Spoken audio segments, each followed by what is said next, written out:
మోకాళ్లలో గుజ్జును పెంచి నొప్పిని తగ్గించి సర్జరీని దూరం చేసే ఫ్రీడమ్ వాక్.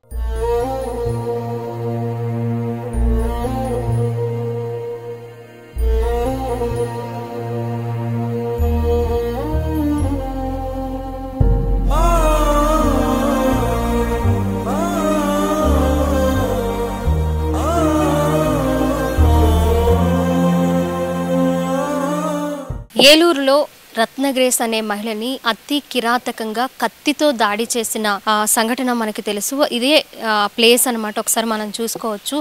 రక్తం అయితే ఏరులై పారిందండి. మరి పెద్ద కత్తిని ముందుగానే బ్యాగ్లో పెట్టుకొని తన 2-3 రోజులుగానే ఇక్కడ తిరుగుతూ ఉన్నాడట. తను బయటకు వచ్చినప్పుడు వెళుతున్నప్పుడు తను పని చేసే ఉద్యోగం చేసే కాలేజ్ నుంచి ఎప్పుడు బయటకు వస్తుందా అని వెయిట్ చేస్తూ 2-3 రోజులుగా ఈ పథకాన్ని తను ప్రిపేర్ చేసుకుని ఎదురు చూస్తూ ఉన్నప్పుడు కరెక్ట్గా అదే రోజు తను అనుకున్న టైంలోనే తను బయటికి రావడం, మాట్లాడదాం జస్ట్ మాట్లాడి పంపించేస్తానని ఫ్రెండ్షిప్ కొద్దీ బయటికి వెళ్ళడం, తన్ని ఈ రోడ్లోకి తీసుకురావడం జరిగిందని మనం ఆల్రెడీ తెలుసు. మనకి ముందు ఈ రోడ్డుకి ముందే ఉంది ఏటీఎం.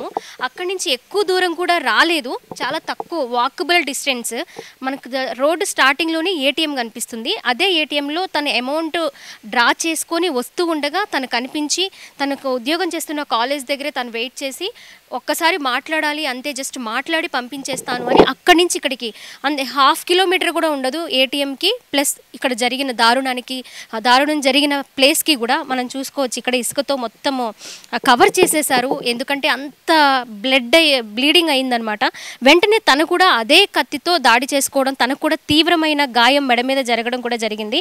మరి మొత్తానికి తను బ్రతికున్నాడా చనిపోయాడా అని పూర్తి సమాచారం అయితే ఇంకా తెలియాల్సి ఉంది. మనం చూసుకోవచ్చు ఇక్కడ అంతా ఇసుక. ముందు తనని దాడి చేయమని అమ్మాయికి, ఆ మహిళకి కత్తి ఇవ్వడము, తను నిరాకరించడంతో వెంటనే తిరిగి తన దాడి చేయడం కూడా జరిగింది. ఆ అమ్మాయి మీద దాడి చేసిన తర్వాత తన స్పాట్లోనే ప్రాణాలు కోల్పోయిన పరిస్థితి మనం చూసుకోవచ్చు. తర్వాత వెంటనే తిను దాడి చేసుకున్నాడు.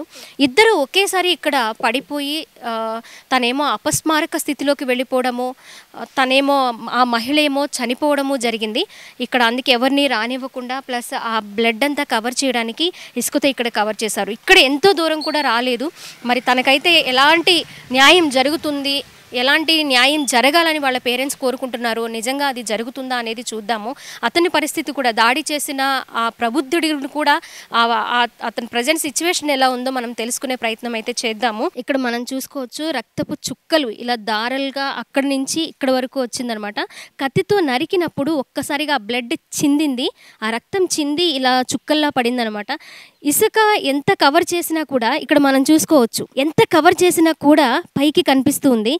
ఈ కొంచెం కనిపిస్తుంటేనే నాకు ఒక రకంగా అంటే కళ్ళు తిరుగుతున్నంత భయంకరంగా ఇక్కడ పరిస్థితి కనిపిస్తుంది. ఆ సందర్భంలో చూసిన వాళ్ళ పరిస్థితి ఎలా ఉండొచ్చో మనం ఆ వీడియో చూసుకున్నట్లయితే, ఆ ఫోటో చూసినట్లయితే అక్కడ దాడి జరిగినప్పుడు ఇలా ఇలా ఇలా వచ్చేసింది బ్లడ్ అంతా. ఏదో ఎవరో తీసుకొచ్చి పోసినట్లే అనిపించింది.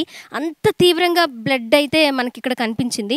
ఎంత దారుణంగా దాడి చేశాడు, ఎంత పగతో ఎంత కసితో తన మీద ఒక వేటు వేశాడు అనేది మనకు క్లియర్గా అర్థం చేసుకోవచ్చు.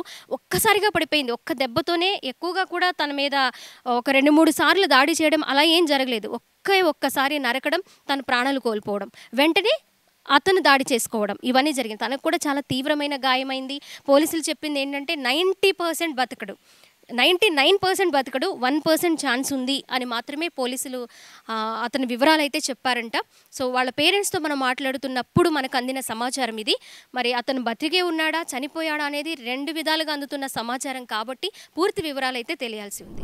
బాధితురాలి అన్నయ్య మనతో ఉన్నారు. అసలు సిచ్యువేషన్ గురించి ఆయనకు ముందే ఏమైనా తెలుసా, ఆయన ఏం కోరుకుంటున్నారు, ఒకసారి మాట్లాడి తెలుసుకుందాము. మాకు తెలిసిందల్లా నిన్న మధ్యాహ్నం, నేను హైదరాబాద్లో ఉంటాను, సంఘటన జరిగిన ముందు రోజు నేను వేరే పెళ్ళి ఒకటి ఉండి ఫ్రెండ్ దానికి రావడం జరిగింది. సంఘటన జరిగిన రోజు నాకు మా తాతగారు మా నాన్నగారికి ఫోన్ చేసి ఇలాగా పోలీసులు ఫోన్ చేశారయ్యా, పళ్ళ మీద ఏదో అటాక్ జరిగిందంట, ఒకసారి రమ్మంటున్నారని చెప్పేసి మాకు ఫోన్ వచ్చింది. రమ్మని చెప్పేసి అన్నారు. హడావిడిగా బయలుదేరి వెళ్ళాం. ఏం కాదులే, ఏదన్నా అయ్యి ఉంటుంది, నార్మల్గా కూర్చోబెట్టి ఏమన్నా మాట్లాడుతున్నారేమో అనుకున్నాం తప్ప స్పాట్కి వెళ్ళే వరకు కూడా మాకు తెలియదు ఇలా జరిగిందని చెప్పేసి. వెళ్ళిన తర్వాత మేము తీసుకోలేకపోయాము విషయాన్ని. కాకపోతే ఇప్పుడు వరకు దాని మీద సరైన యాక్షన్ అయితే జరగలేదు. ఉన్న వాస్తవానికి ట్రీట్మెంట్ జరుగుతుంది అన్నారు. ముందు అయితే బాబుని తీసుకుని విజయవాడ తీసుకెళ్తున్నారు ట్రీట్మెంట్ అని చెప్పేసి అన్నారు. తర్వాత మళ్ళీ దారిలో చనిపోయాడు. దాడి చేసిన అతన్ని ఏలూరు హాస్పిటల్లో పని అవ్వట్లేదని చెప్పేసి విజయవాడ గవర్నమెంట్ హాస్పిటల్కి తీసుకెళ్లే దారిలో చనిపోయాడని చెప్పారు ఫస్ట్ అప్డేట్ అయితే. టీవీలో న్యూస్ కూడా వచ్చింది. మేము అదే అనుకున్నాం, సర్లే అతను కూడా కట్ చేసుకున్నాడు కదా, డీప్ కట్టింగ్ అయింది కదా అని చెప్పేసి మేము చనిపోయాడని అనుకున్నాం. కానీ మళ్ళీ అదే రోజు ఈవినింగ్ బతికే ఉన్నాడు, హాస్పిటల్లో చికిత్స పొందుతున్నాడు అని చెప్పేసి టీవీలో రావడం అనేది మాకు కొంచెం బాధ అనిపించింది. ఎందుకంటే మా పిల్లల్ని కోల్పోయి ఉన్నప్పుడు మేము తీసుకోలేం కదా.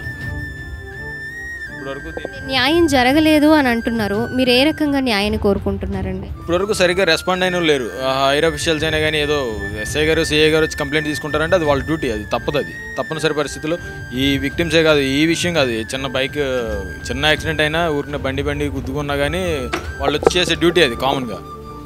అలాంటిది ఇప్పుడు ఏకంగా కనీసం ఇంట్లో నుంచి ఎవరికి తెలియని పిల్ల, ఇంట్లో నుంచి బయటికి రాని పిల్లల్ని ఇంత చేసిన తర్వాత కూడా ఎవరో పట్టించుకోవట్లేదు అనేది మా బాధ.